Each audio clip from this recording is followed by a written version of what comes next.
Hola, profesor, buenas tardes. Le vamos a presentar un caso de la enfermedad renal crónica. Dentro de los integrantes tenemos a Fernando Neumann, Valentina Rojas, Javier Villa y el que les habla, Cristian Carrasco. Bueno, como introducción tenemos que la enfermedad renal crónica se caracteriza por una disminución de la funcionalidad de las nefronas, llevando a largo plazo al usuario a procesos de diálisis por la poca capacidad de filtración de sus riñones. Es un problema de salud creciente en nuestro país por la alta tasa de enfermedades crónicas como la hipertensión o los diabetes, llevando así un empeoramiento en la calidad de vida de la población mayor. Dentro de los objetivos que tenemos aquí, permite que el espectador comprenda la fisiopatología, tratamiento y la necesidad dependiente de nuestro caso de paciente. También realizar un plan de intervención efectivo para un paciente con ERC en etapa 5. Bueno, también como podemos ver ahí tenemos la epidemiología, que esta afecta entre un 9 y un 13% de la población mundial y se estima que más de 700 millones de personas presentan ERC. Y en Chile esta afecta entre un 10 y un 15% de la población adulta con diabetes y hipertensión como principales causas. Ahora bien, nosotros tenemos una paciente femenina de 65 años con antecedentes en diabetes mellitus, insulino requeriente, la cual lleva un seguimiento de su tratamiento desde hace 25 años, hipertensión arterial en tratamiento hace 20 años y tiene una enfermedad renal crónica en etapa 5, en hemodiálisis trisemanal. Ahora bien, los síntomas que tiene nuestra paciente son disnea, cansancio, dolor abdominal y vómitos profusos. En su estado actual, me refiere de que le cuesta movilizarse por sí sola, refiriendo que se fatiga rápidamente. No tolera la alimentación oral y por la disnea asociada a la alimentación y presenta náusea y vómito en forma reiterada. La piel pálida con tinte grisáceo, prurito positivo, del cual refiere que no le permite dormir, mucosas pálidas, hidratadas y anasarca. Ahora bien, los hallazgos que pudimos encontrar en nuestro paciente, primeramente en la zona del tórax, fue murmullo pulmonar positivo, disminuido a las bases, con sibilancia en el ápice y crepito fino en bases pulmonares. También en las extremidades superiores pudimos encontrar fístula arteriovenosa en brazo derecho con impulso presente y frémito. Y así como también en extremidades inferiores pudimos encontrar edema.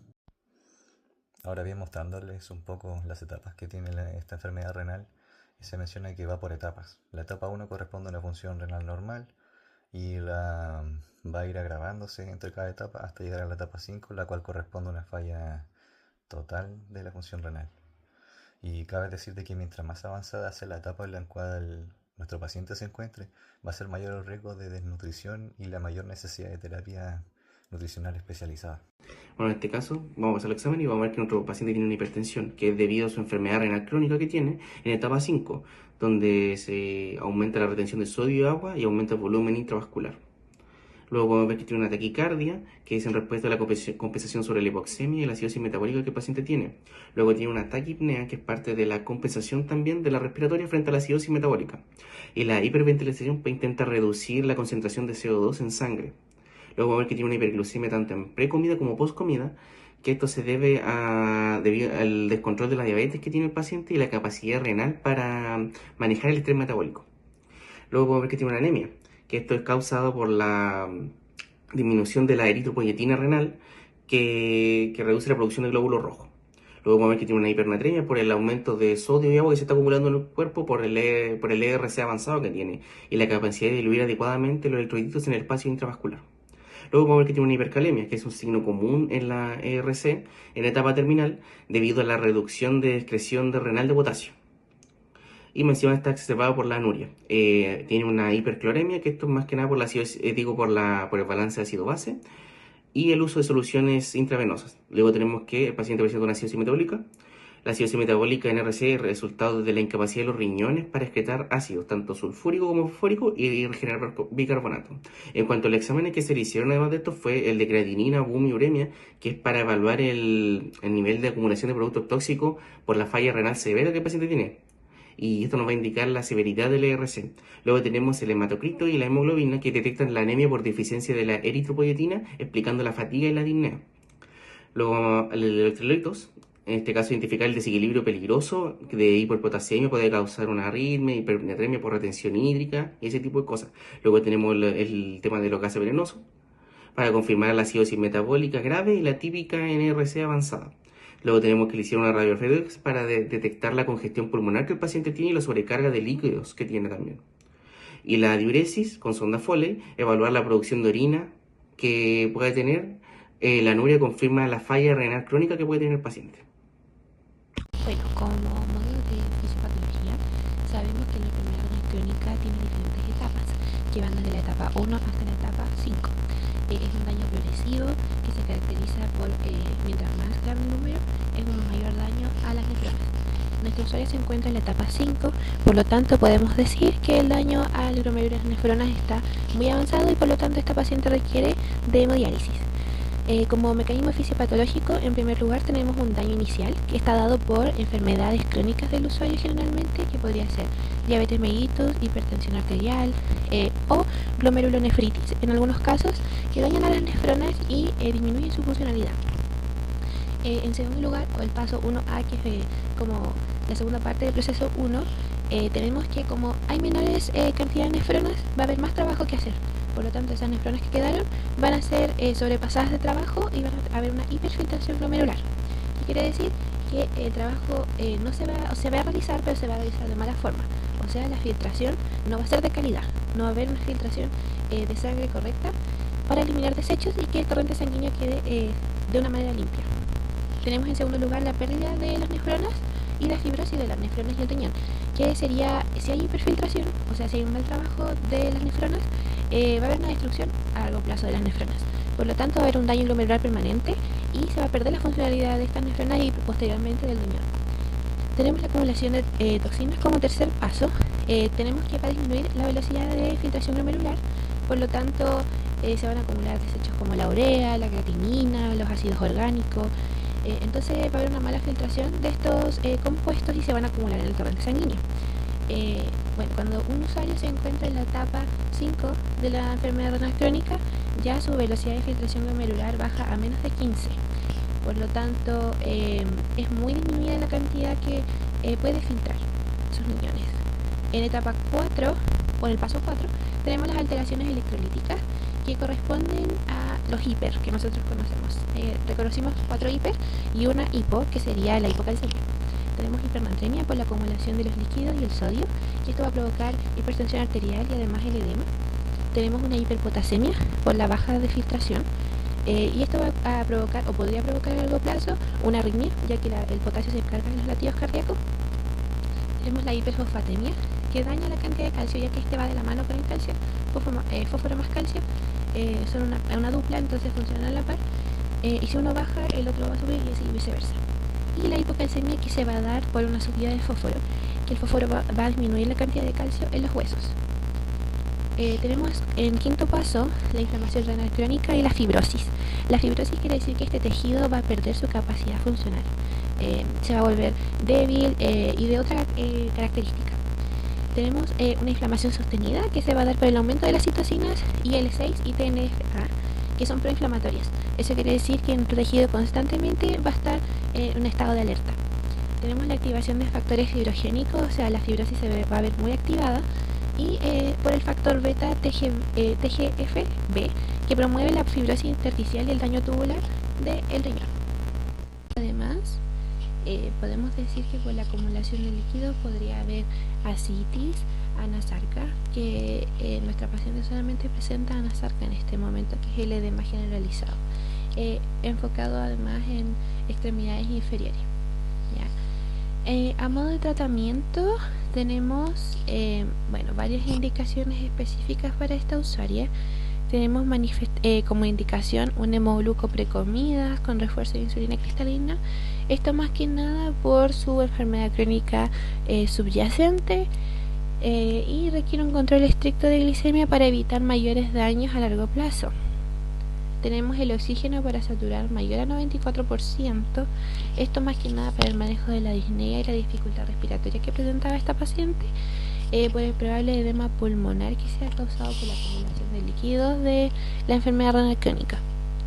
El suero glucosado al 5%, 250 cc con 10 unidades de insulina, que se van a pasar en 1 hora. Esto más que nada para mejorar la hipercalemia, que promueve la entrada del potasio al interior de la célula. ¿Ya? Buscamos entrar el potasio para reducir los niveles en sangre. ¿Ya? El salbutamol tiene la función de broncodilatar, pero Como efecto secundario va a ser también que el potasio baje sus niveles entrando al medio intracelular.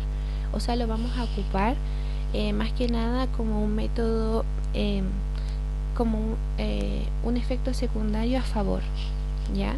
Para mejorar esta hiperpotasemia que podría provocar una falla cardíaca o una arritmia. Tenemos la furosemida, que son 20 miligramos endovenoso cada 8 horas. Este es un diurético que va a acelerar la diuresis para aliviar el edema. Ya previene complicaciones que se relacionan con el volumen de líquido. Como dije anteriormente, en nuestro paciente más que nada enfocado en el edema que está generalizado, mucho más importante de 3 cruces en extremidades inferiores. Por lo tanto, este diurético nos va a servir si el paciente orina, y en efecto nuestro paciente orinaba, así que le va a ayudar. Tenemos el gluconato de calcio, que va a evitar más que nada el daño en la membrana celular de las células cardíacas o de los cardiomiocitos. Por lo tanto, por efectos de la hiperpotasemia, estos se van a ver afectados y se va a ver la onda de picudo del QR ensanchado, y tenemos que va a prevenir complicaciones cardíacas, como lo que dije, podría ser una arritmia que puede ser mortal para el paciente. A modo de complicación, logramos identificar varias en esta enfermedad renal crónica, ya que es un daño multisistémico a largo plazo.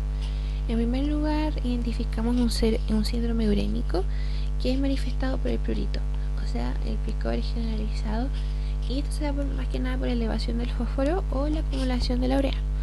Por elevación del fósforo, ya que va a estimular a la paratiroides y va a generar reacciones inflamatorias. Tenemos la anemia, que esta se va a dar más que nada por una alteración de la hormona eritropoyetina en el riñón, que es la precursora de los eritrocitos. Por lo tanto, si hay menor eritropoyetina, va a haber menor estímulo para los eritrocitos. Eso quiere decir que va a haber una menor producción, y por lo tanto se van a ver cambios en la hemoglobina y el hematocrito, que son indicadores de que hay alguna falla, como por ejemplo la anemia, o sea, la disminución de los glóbulos rojos. ¿Ya? Tenemos el hiperparatiroidismo secundario, que es una complicación de la enfermedad renal crónica, que es una activación del aparato hormonal que causa un desequilibrio, como dije anteriormente, del calcio y el fósforo, disminuyendo el calcio y aumentando el fósforo. A largo plazo puede provocar osteoporosis, ¿ya? O sea, un daño permanente en nuestros huesos y debilitándolos. Tenemos las arritmias, que esto es más que nada dado por el potasio. Como dije anteriormente también, el potasio es uno de los que regula el latido cardíaco. Por lo tanto, si se ve elevado, se podrían ver cambios en el electrocardiograma.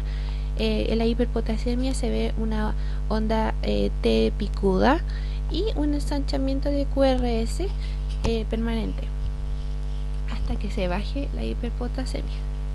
Y la acidosis metabólica, que es por el daño renal y la acumulación de los iones de hidrógeno que no pueden ser excretados.